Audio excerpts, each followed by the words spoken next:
Dos, I think we've got the number one man in the A-League at the moment, and he happens to play for your club. I know. But it's a bit of Melbourne City fever at the moment. It is. I You're think very we're at excited. the peak of it. Tolgay Arslan, welcome to the dos&d show. You're welcome. Thanks for the inviting. Oh, we're so excited to have you here, mate. I guess firstly, how is life in Australia going? Because it's a really interesting story. You had your eyes set on Australia quite a while ago. Yeah, it was something special, I would say. I don't know why. 10 years ago, I always had the dream to live once in Australia, and we made always jokes with my wife, like one day we will be there.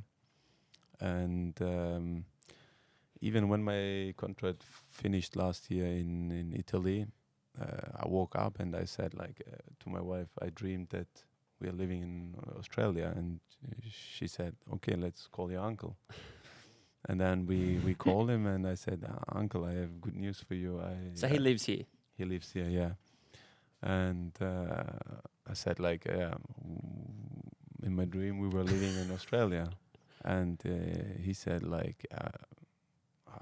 this cannot be normal, because 2 weeks ago, Fahid, who transferred me here, he played for Fahid Benkafala. He played for Melbourne Victory. Oh, yeah. Yeah.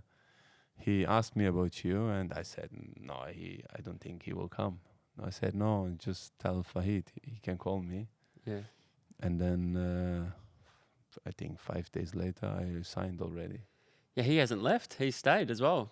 Yeah, he loves it here. Yeah. And he told me as well, you will love it.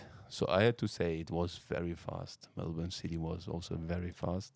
And the night before, I had just to sign. And then it was done. Wow. I said to my wife, we were in Napoli at the time, we had holidays. And I said, no, we cannot do that. So it was just too fast. Yeah, you couldn't believe it. My dad, my mom, they called me, they said, no, you cannot do that. And then I said, listen, let's have a sleep. I called Fahid. I said, Fahid, my wife, she doesn't want to come. But it was me, I was scared. Yeah. And Fahid said, let me talk to your wife. Even my wife can call your wife. And I said, Fahid, listen, let me sleep. And then the next morning, we woke up. And then we asked the kids, so let's do it. And then I signed, and then the kids was on the phone, and the kids, they pushed the button to accept it. Really? Wow. Yeah. Well, that's amazing. We're going to talk about the travels and your football career and where football's taken you across the world. But in your dream that night, and when you think back then when you're in Germany and you're thinking about Australia, what's your perception? Is it deserts and kangaroos? Is it beaches? Yeah, kangaroos. Yeah. No, but I had friends who were here who made work and travel. Mm-hmm.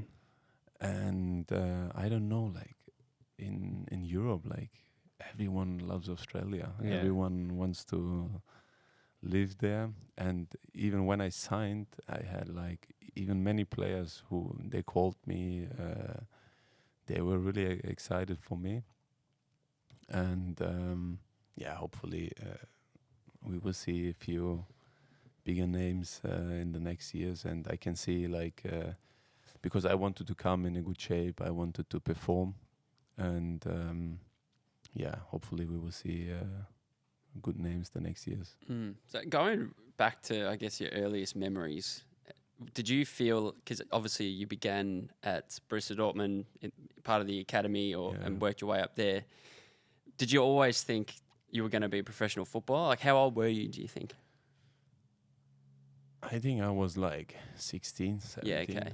So I could see, and I was more gifted than other players. And in the youth, I was always one of the best. So, and then I could see, okay, I can really do it. And and then at one point, the school, I was not hungry enough, I would say. You were thinking too much football. Yeah, I was just football. And then, I had the chance to be with the first team, with Dortmund. with Jurgen Klopp. Wow. And but that time they had Gotze, and we played the same position. And I decided to. It was easier and for me than to move. I had enough offers, and I chose Hamburg. The time they were really good, and I played with amazing players there.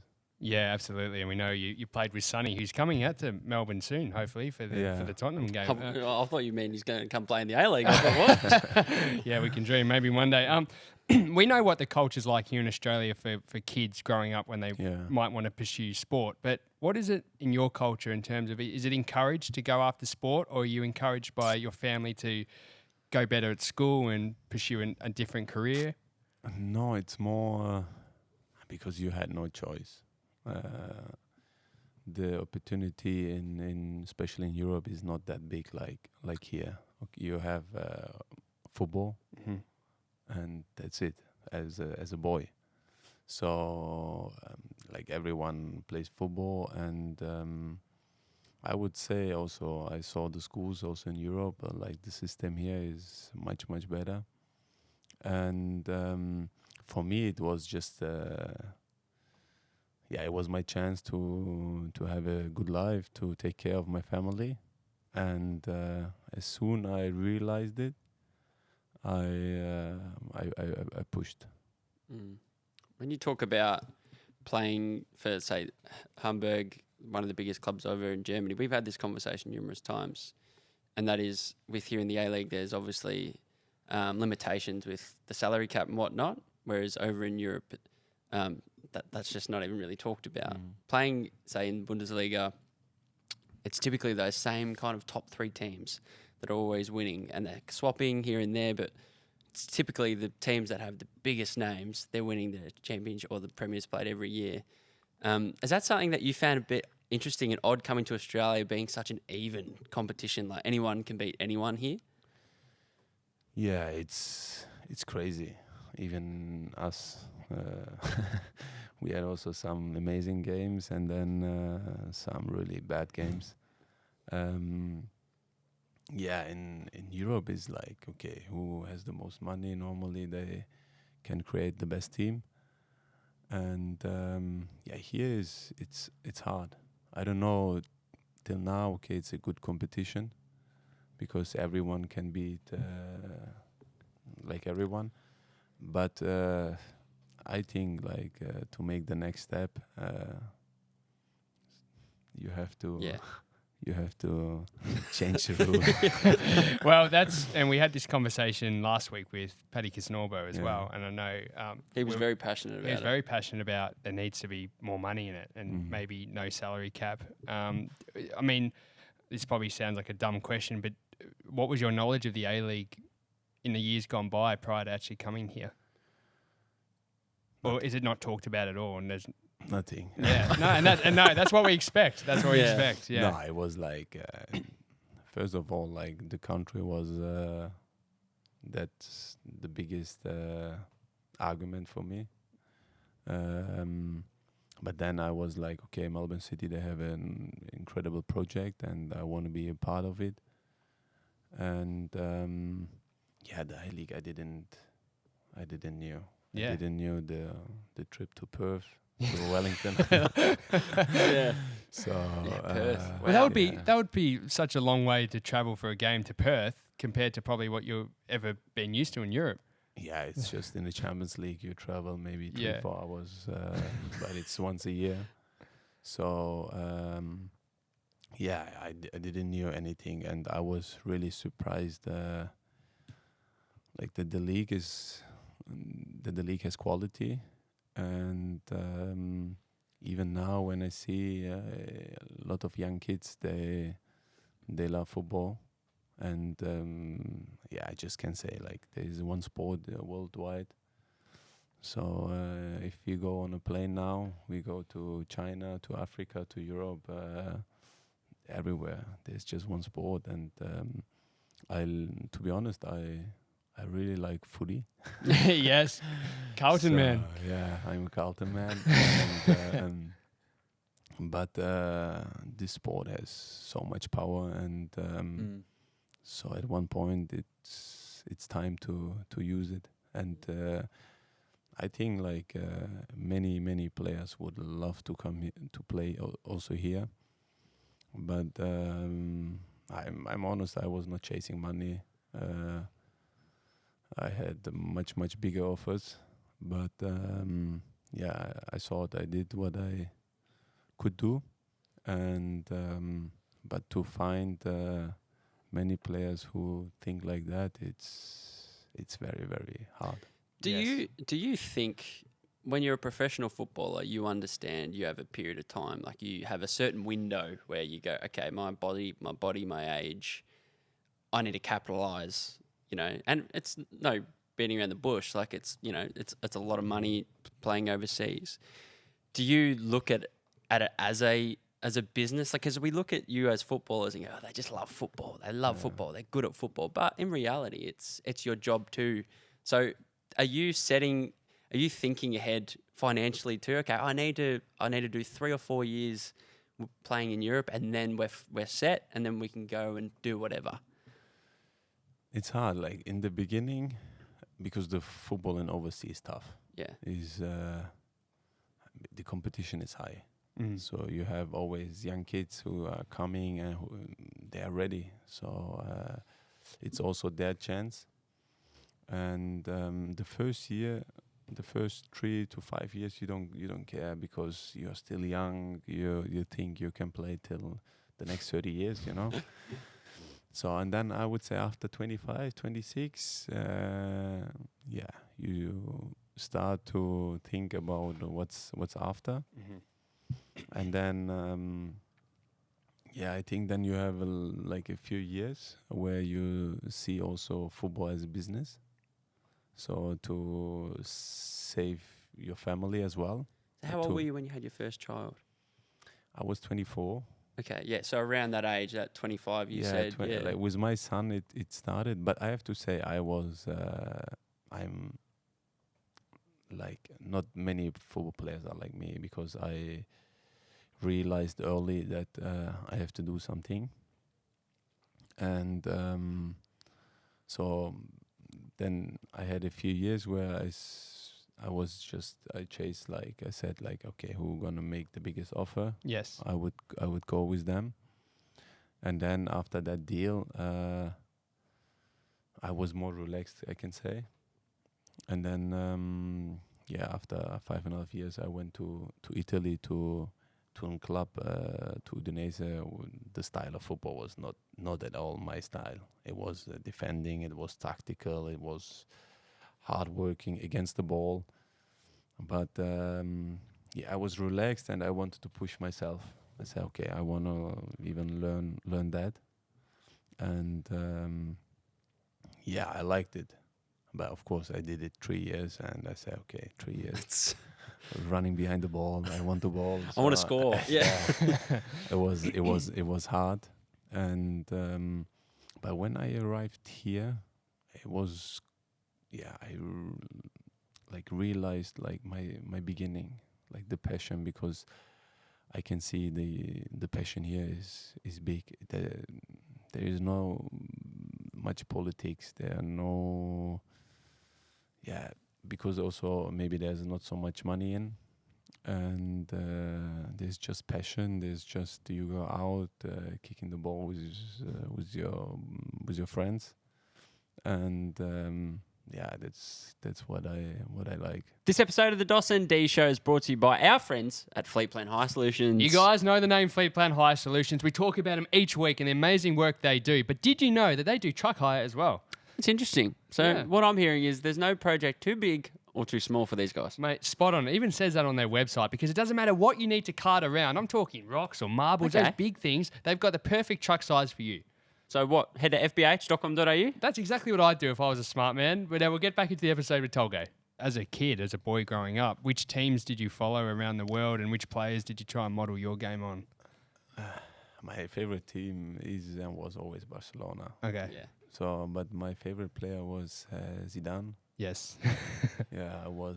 I thought you'd hate him if you go for Barcelona. Yeah, but just his style of football was insane, and yeah. But as a kid, then I played in Dortmund, Yes. so I was a Dortmund fan. But as soon you are professional, you don't support anyone. Yeah, of You course. just always go with your team. I've always wondered that with AFL players because it's the same. You grow up going for a team and you wonder, do they still have a soft spot? It's out the window. You forget. Yeah. Do you just forget about? You're there to play for the team you're playing for. Yeah, you just go for your team. Yeah. So I don't. We won so many times against Dortmund, and I was the happiest person. Yeah. Well, that says a lot. Yeah. Yeah. Well, do your kids follow football? And if so, do they watch even overseas teams play that you might not be involved in? And do they have a team? Yeah, my son, my big one, he loves Mbappe, Yes, Oh, of yeah. course. and and Ronaldo.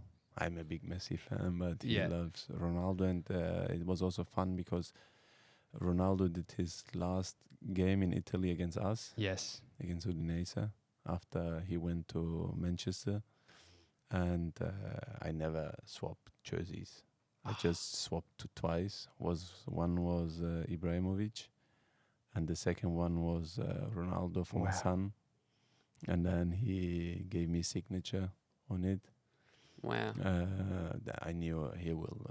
He gonna leave Italy, but yeah, he loves Ronaldo and Mbappe. What did you say to him to when the game ends and you swap jerseys? Do you do you say something during the game like No, do I you have to was- get in first? No, I was quite after the game. We had like many battles, Mm-hmm. and he didn't start it that game, so I was. We knew Mhm. okay, and for us it was good. If you see he's not starting, you have Of the course. feeling you can win. Yeah. So and That's very true. yeah, and then was 2-0 for them, and we came back 2-2, and he came on the last 15 minutes, I think. And the Udinese is also for families is an amazing place, but if the big teams are there, then the whole stadium is going for the big team. And he came on, and in the last minute he scored a header, and Oh. the stadium went crazy. Wow. So and then it was offside. Oh, really? Yeah. And after the game, I was close to him, and I just said, "I need your jersey." Yeah, he was like very kind, and yeah. Interesting. When you talk about these huge crowds, and I only went over to England for the first time. We went a couple of years ago, and to experience a crowd over in England for me was like nothing I've ever seen before.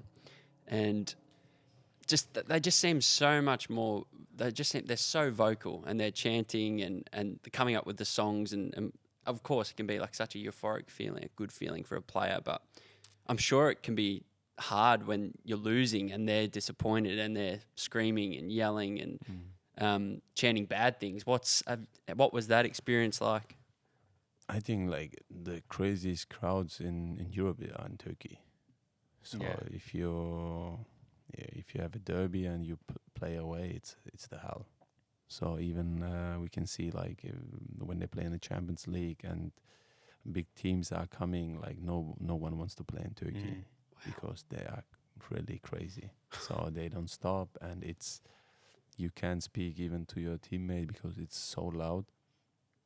And when you play home, it's you can really feel you play with one man more on the pitch, and you can feel the fear of the opponent. But it's the same when you play away. So the first 30 minutes, you don't go in any risk. You just kick the ball long. So it's a big pressure you have. But then after the game, you feel like, oh, that was my dream. So Yes, to true. play in front of these crowds, and yeah, I was also. I said I was the first game Carlton Collingwood, and but you cannot compare the crowds to football. This is something else. This is really we had in the Champions League.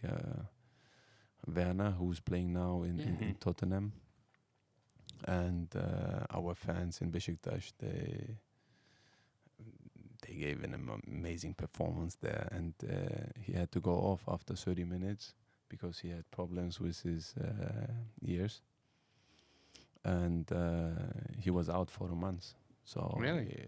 it was too loud for him, and What? he was like he was dizzy in the game. So Wow. yeah, I've never heard anything like that before. he was like, and I was on the pitch, and he was like, to the coach, you have to put me out. I can do it. Wow. And the coach tried to push him, like, come on, it's gonna disappear. So and we won that game 2-0. So after the second goal, they made a big pressure, and then the lights went off in the stadium. So this is also normal in Turkey. Really? Really? Yeah, it was like so they were coming, like it was like close that they score, You're kidding. and then the lights they went off, and we said like, oh good, so we have 5 minutes to take our break, and then after the game was done, so they couldn't continue. Wow. I was going to ask, you mentioned the word like here it's not politicized. I don't know what you meant by that, if that means within a team, within like a Melbourne City camp and players and coaches, or do you mean within the crowds? Is there political messages that go on and Yeah, potentially- everything, because football is powerful, so it's because everyone in the world follows football. So, but it's also in the teams. So let's say Udinese was a good example. They normally have like 3-4 players like me, experienced players, and we take care of the young ones. And so they try to let like young players to play, that they can sell them for big money. And I remember, for example, Udogie, left back from Tottenham, amazing player, and I think like he will be one of the best left backs in 2 years, maybe the best. But the first 10 games he played with us, he was playing behind me. I was like, man, like you have to change, or otherwise like they're gonna happen something. I was like, he was just, because it's a big difference between youth and seniors. And then at one point, and so we lost also games, but they were like they knew how good he is or how good he can be. And they want to make money with him. Yes. So, and then after 2.5 months, he arrived, and then he was by far the best left back in the league for 2 years. And then he went for 30 million to Tottenham, but they bought him for 1 million. Wow. Right. So even like if the team are safe, they let like the young ones they play, because maybe some can perform a few games and then you can sell them, you can make good money. Mm-hmm. So that's that kind of politics you have. Sure. You have there. In the locker room around that, say there's the transfer window is open, there's discussions, players are obviously talking with their agents about opportunities. Do you as teammates, I'm sure you share friendships and socialise a lot, and you go for coffees and families spend time together. Do players share transfer news and where they might be going, or does it typically kept to themselves before it happens? First of all, like, you never do something with your teammates. Really? So it's like your job. Really? So that's different to hear. Yeah, it's Wow. totally different. Like, you have good mates. I was always one who, because you have always also groups, like you have South Americans who are like together, then you have the Europeans, then in Turkey you have the Turkish people, and so in Italy the Italian or the Africans. But I was like kind of in the middle always, because I was always cool with everyone. But like the big thing is, if there are players who are playing on the same position like you never talk to them. Because Really? it's a competition. Yeah. So you have to be focused that you perform, and because you want to play, you want to earn more money, you want to make the transfer, and it's like you have just 2-3 friends, I would say. Like with them in Hamburg, I had Sonny. We were young. Also Hakan was there, and in Turkey was more the foreigner players. I'm very close to Atiba Hutchinson. He was the captain of Canada. In Italy, I was closer to the South Americans, but it was not like. It's not like here. You're not playing golf with That's them. crazy because Yeah. I mean, you mentioned footy, so football, AFL. That's the sport that we know the best, and we've played our whole lives. But if you're in direct competition with, say, we're all in the team and we all play the same position, we actually are closer, even though we're trying to get each other's spots because we train together. We're trying to coach each other. Which like, No, He thinks we're crazy. yeah, that's impossible in Europe. wow. Yeah, it's really like. I was like also kind of shocked. Like, oh wow, they're so nice here. So also between each other. Maybe that's why I said like I found my passion back, because I started like that. Yeah. And then the years I had in overseas, they made you strong, really strong. So and to arrive very high, you have to be very strong also mentally. It's because one game can change your life in a good way or in a bad way. What happened? Oh, sorry, where you go? No, you go. I was going to say, what happens when you're actually out of favour with a manager? When you know you've, for whatever reason, somebody's gone above you, you've lost your position, they favouring this guy, and you feel like it doesn't matter what you do now, it's going to be very hard to get your spot back. How do you deal with that? But this is normal because like I had many coaches. So some like they like you, the other not. Like it's also some coaches, they want to play like nice football, and the others they want to defend. I always struggled with some of them, I would say, but at the end I always played. Okay. So but it was also something in the youth. What I had to fight always. Like they teached us in Dortmund from the beginning. You had always 2-3 kids, and then you have to challenge, and it's a competition. And the best one at the end, he plays. And I was kind of used to it. And but if you have like I don't remember that I have a coach I never played, but. The only thing what you can do is like you can change the club, or you can hope that they suck him. So this is just let's say the coach is new. They change the coach in September, so it means in January you can go. It's a hard time for you because it means like 4 months you won't play.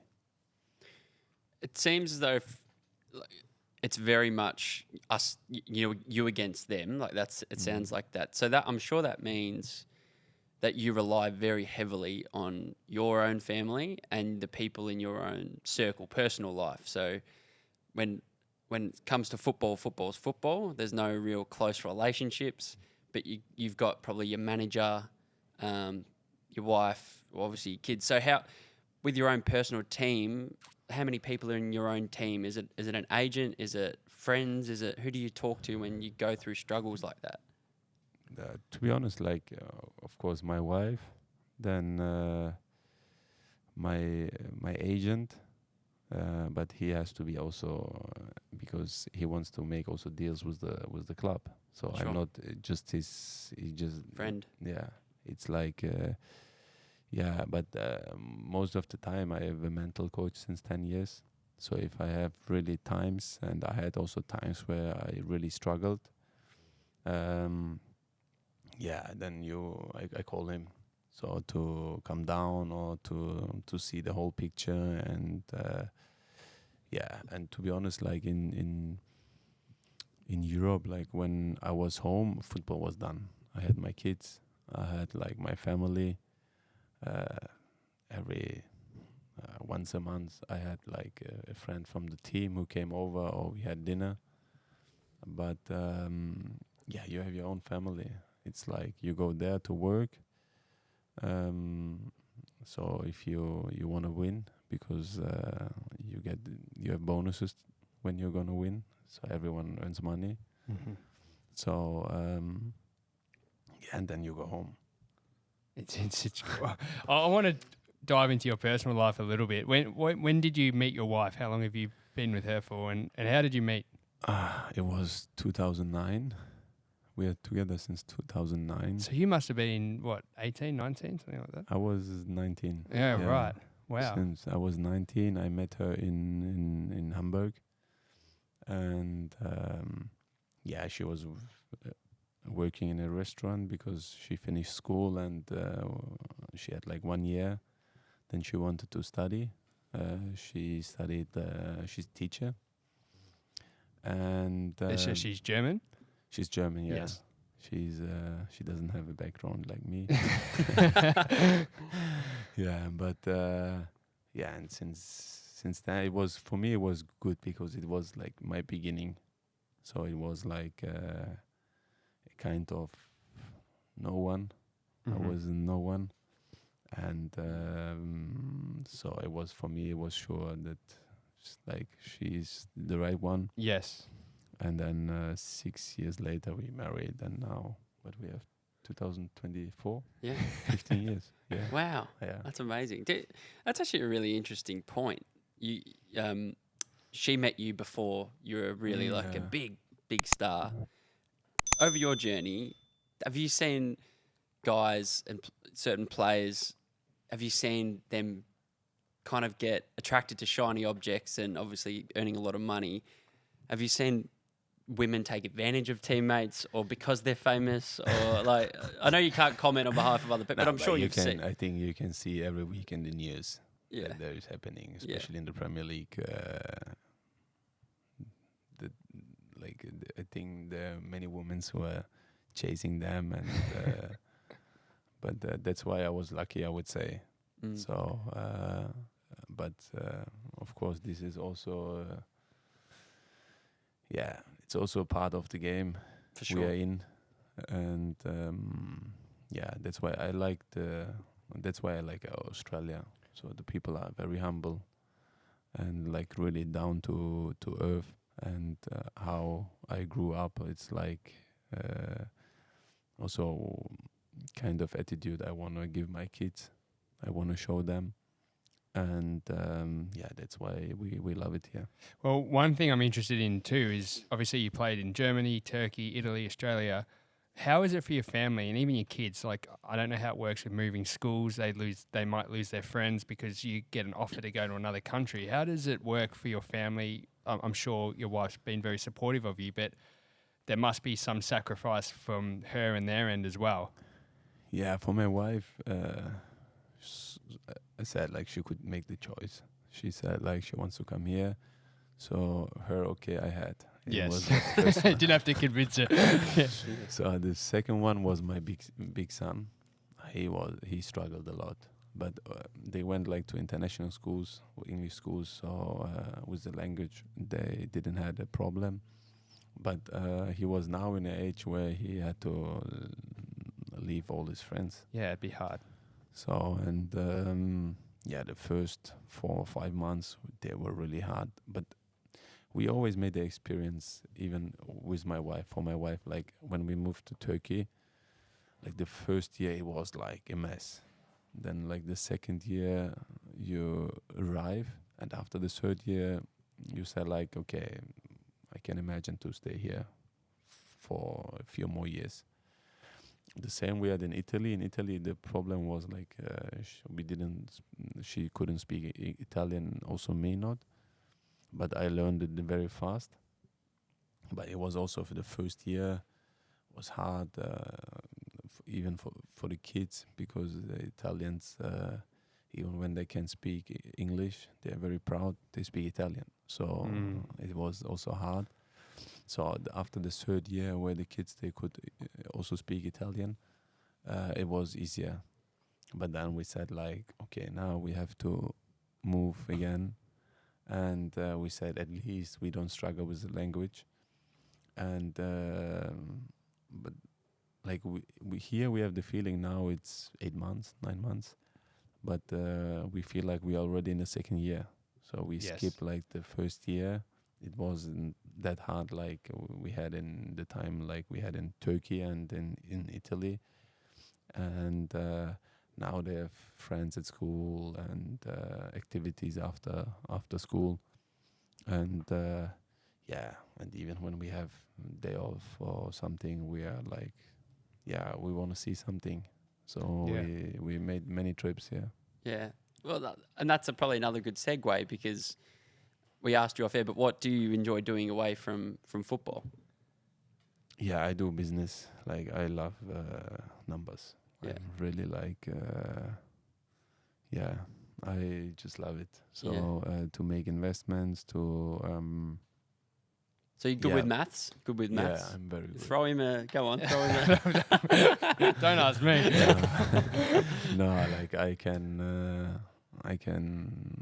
Yeah, it's also a gift or what I learned. Like, with investments, I can straight see, okay, how is the return, how profit you're gonna make, and it's I have my company in overseas, and I have people who they're gonna run it for me, especially my brother, who take the lead now there.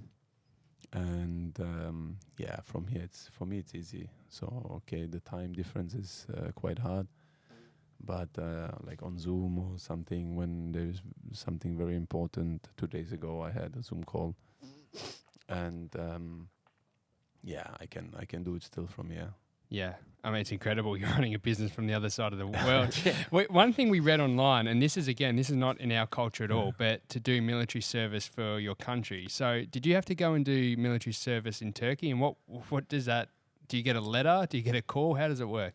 Yeah, it was just like, it was 24 days, I think. Oh, okay, so it's quite short, It was bad because it was on our holiday. So like normally we have like 5-6 weeks off. And 1 month, it's already, you have to go to military. But I was in my hometown in Turkey. So I had like my auntie, she was there, she cooked for me, so it was good. She looked after. Yeah, she looked after me, but it was hard. It was. So what do you have to do there? Because again, for us, there's nothing we ever think about. But we don't know what it means to do military service. It came up a new rule, because before it was normally like when you're gonna pay, you can skip it. Oh, so you can pay to get to not. Yeah. Okay. So and then they changed the rule that you can pay and just do like 24 days. Now I think it's 28 days. Okay. So just to reduce your military. Normally, my time it was 12 months. So, but when you're there, like they don't care if you're who you are. It's like the system there. It's so hard. It was, but it was for me. It was amazing experience. So you have to do it before a certain age. Each person. Each person. I had like 5 more years, and I said like, no, I do it straight away. Then it's done. And but you were also together with like people who they did 12 months, and the people who paid for it, they just did it like 1 month. But it was also good experience to see like people who really have nothing, and still they're happy. Yes. And it was, for me, it was also amazing to see like, because when we were also there, they changed the rule. They went from 12 months to 9 months. So we had a few boys who were there 10, 11 months, so they could go home. Mm-hmm. But they said like, no, we want to stay because at least we have a bed and something to eat here. So it Wow. was like, They didn't want to leave, really. Yeah. So it was like then you realize like how gifted you are. So I made many friends there, Yeah. and of course I tried to help many boys. But it was such a nice experience. I could shoot with every gun I want. So do your kids have to do this in the future, or are they not? How does it? No, they don't, because I did it. Oh, okay. Oh, okay. So I did it. So they don't What a get the gun good dad you experience. are. No, I did it. They don't need to do. But it was hard because you have to wake up 5 o'clock in the morning, shave, clean the toilets. You know, Yeah. like during the night you have to be outside. Like every 30 minutes they're gonna change you. Someone tap on your shoulder. It's your turn. It's in the night at 2 o'clock, so you have to go out and then come back. It's 3 o'clock. 2 hours later, you have to wake up. It was Wow. It's Jeez, that's full on. and what is there? What was really like I was impressed was as soon you see someone who has like a star more or who's the rank is higher, you are like. So you can say something to him. You have to, even when he say to you, "Bring me tea," doesn't matter like who you are. You have to do it because there is like the rankings are important. Hierarchy, yeah. Yeah. Just makes me think we have it really, really lucky here. Yes. Like, we have, and we don't. I don't think we understand. We don't get because we never see anything like it. No, that's why we're interested to hear. Yeah. I know we're probably going back to football, but we talk about the crowds earlier. Was it a shock to you? It's a big difference playing in front of probably 50,000+ every week to now, like, I'm sure you've played in much smaller crowds back here in Australia. Was that a bit of a funny feeling? I mean, we love the fans. We still love the fans, but it was in the beginning. It felt like a friendly game. yeah, Yes. So, but it's also something I did.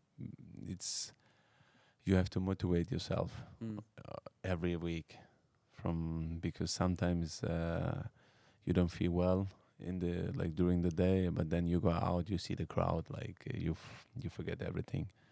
And here is like you have to prepare yourself every time, on. You have to be motivated. Sunday afternoon in Wellington. Yeah. So but I have to say, really the quality, I didn't expect that, and I think the Australians, they're gifted with the power, Physical power, and the love of work. Yeah. It's amazing. It's something I never saw in my career. Wow. And and then to battle against these kind of people, you have to be smart and fast in the head. So I always knew even when I received the ball, I always have the second or third step already in my head. Yeah. So when I receive the ball, I don't think what I'm doing because I did it in my head. So my legs, they just do it. I'm already in the second or third part. Yeah. So when I flick the ball or something, I'm already in my head when I receive it, what I'm doing in the next step. But so when you don't do it, they come hard. Well, there must be a different, it must be a different kind of challenge, because playing in Europe in higher standard leagues is obviously you're coming up against great opponents every week. Whereas here, the quality is probably a little bit lower, but now you have to play with lower standard teammates just based on what you've done in the past. You're probably the most experienced player, played at the highest level than almost anybody in the league. It must be a different kind of challenge now for you. Yeah, it's different, but to be honest, I said, I didn't expect that the league is so strong.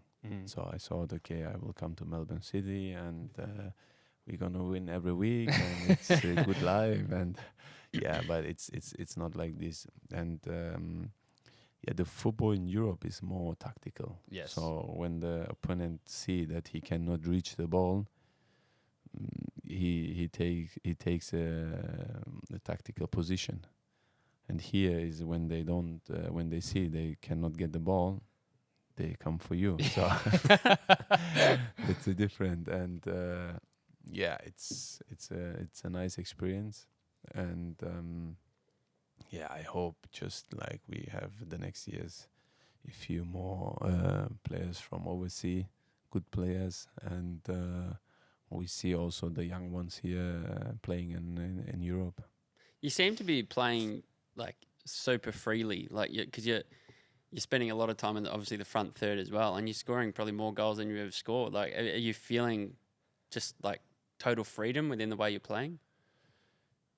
Yeah, I said like I feel like in the youth I always scored also a lot of goals, and in overseas I played more the 6. Yeah, I was like the playmaker, and I was more in the defense. So here I'm more in the offense. So and I have more freedom. So sometimes because the last 3 years in Udinese they were hard. I had to run a lot behind the ball, and yeah, here like we decide normally the game, and of course you can rest sometimes, and you have the power to go again, and yeah, maybe. I have to ask as well. How did you handle the Australian heat, like the real hot, playing in the real heat? It was hard. The hardest game was in Perth. Yeah, It was so hard. It was like, really, I was like, fuck, what is this? yeah. So yeah, it was just like, but then you get used to it because we played also the Champions League. Yeah. And then we played in Thailand, in China or Japan. It was also a heat. Yeah, but it's like something I wanted to see because it's a new experience for me, and like I want to see like how far my body can go. You embraced it. Yeah. What's your so far in your career? What is the greatest football memory you've got at the moment? You've played with some incredible players, against some incredible players, for some big teams, against some big teams. What's your best memory so far? The best memory I would say was my goal against Liverpool. I thought you would say that. Yeah. Because yeah, that changed my life there, and it was like hard because I went there in winter, and the winter season to make the change is always hard because the team they already played many games, and so you come in a half of season and you want to play, so you have to yeah, you have to perform very fast. And that goal, it was my opening there. So and of course my life changed after that goal. And yeah, I would say it was like one of the best memories I had. The best one were like when we became champion. Yeah, it was amazing. In Turkey is really, if you have the chance to see a game there, then you will really feel. I think I'm a bit terrified.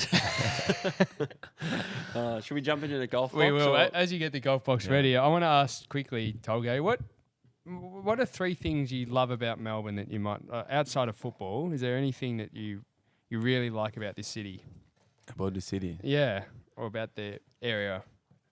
I love the people here. People? Yeah, they are like very, very kind, and as I said, like humble, and yeah, it's just the way like I want my family around these kind of people. And Coffee, food? Or it probably doesn't stack up if you've been in Food, Italy. food. Yeah. Compared to Italy. Yeah. Food is difficult. Difficult. No, I like the sea Oh, and yeah. the nature. Yeah. It's yeah, I see animals I've never seen before. Yeah, of course. Animals that can kill you if you're not careful. And I think like one of the best parts in Melbourne is like you have so much to do. Last week I was at the Formula 1. Oh, yeah. Oh, yes. Yeah, so How was that experience? that was nice. Yeah. Talk was about loud noises. yeah, it was to watch was boring, but because you just see like, but to feel the atmosphere was nice. Yeah. But yeah, with kids or even without kids, you have so many things to do, and you have the feeling the city, it gives you like opportunities like you never had in your in your life. Have you come across any spiders at home yet? Yeah. Yeah. So Oh, it does not phase at all. No. Yeah. Well, he's terrified. So. Yeah, I don't like him. No, Yeah. I'm not scared of animals. So Oh. I just had Oh, opossums in the garden. And, Oh, yeah. The noises they make in the middle of the night. Yeah. That's hard. Yeah, Yeah. it's not nice. Are you reading on me? Yeah, I'll read it out if you Go want. for it. What's in the Golf Box is brought to you by Golf Box, Australia's greatest golf superstore. And Australia's greatest golf sale is now on at Golf Box, up to 50% off clubs, clothing and shoes. Plus score huge savings on your golfing favourites and essentials. Head to golfbox.com.au. 50% off this week, Dos. So for anybody listening that loves their golf, and not just equipment, we're talking some nice clothes as well. 50% off. That is incredible. Tolgay, you like your golf, don't you? I love it. We're about to love it. We're about to hit you up with some lovely golf gear. So this game, Tolgay, it's what's in the Golf Box. You're going to put your hand in there. There's always mystery and surprise, and whatever you pick out, we'd love you to answer that question or that challenge. Here we go. Here we go. What does it say? Oh, what's the dumbest injury you've given yourself? Oh, we love Okay. this one. We love this one. Yeah, the dumbest. Okay. It was a good one. We like good ones. Okay, when it was like when I was in Hamburg and I wanted to go to Besiktas. Of course, the clubs in Turkey, like they asked me to come, and I already said yes. I said yes to Besiktas, and it was like the next day I was preparing myself to be on the plane and to fly to Istanbul. And then at that night, the coach and the president from another club, Trabzonspor, they ring on my door in Turkey, in Germany, and I was like surprised. And my wife, she's German. She said, "What is this?" And I called my dad. I said, like, "Listen, what should I do?" I said, "Yes." And he said, like, "Yeah, it's not respectful. So just go there and have a dinner with them." And then we had a dinner, and they drank a little, and then at one point the president said, like, he gave me a paper and something to write, and he said, like, just write your numbers. And my agent was there, and I was looking to him, and I was like, is he kidding me? And he said, yeah, make like what you want. So I put everything like the double what I had the offer from, and he went on and he said, like, okay, the lawyer is tomorrow here, you're gonna sign this. So I went home, and I was with my wife, and I said, like, listen, this offer is very good. Maybe we should think about it. And she said, I cannot live in Trabzon, no chance. Even like Turkey, Istanbul, okay. So the next morning I woke up, and the pressure was big, and then I was like so really stressed, and then I hit my hand against the wall. No. So I broke my hand. So and then like I decided at the end to go to Besiktas. And it was just a big mess, also in the news in Turkey, so nobody knew where I go. And then I arrived there, like, with a broken hand. So even the goal against Liverpool, like, my hand was on a because I said, like, okay, I gonna sign here. Like, even when it's painful, it was really painful in the beginning. I said, like, I have to play because I cannot tell them that I broke my hand on the wall, and now I cannot sign the contract. So did they find out that this other club? No, of course not. That's I hilarious. would go with that. Oh, you did well to cover that up. Yeah. Yeah. Well, that's an unbelievable story, Tolgay. Do you have the where's that voucher? Yeah. Yeah, I was looking for that. There we go. Well, you want to... Yeah, well, actually, we'll go through the prize pack for coming on the show today, Tolgay. So, firstly, for completing that and giving us that unbelievable story, Golfbox has hooked you up with a $250 Golfbox voucher and thank you so 50% off this week. So, next 2 weeks, I believe. So, you can actually get yourself maybe a nice set of new clubs or some Yeah, don't take that. We'll give you a proper one.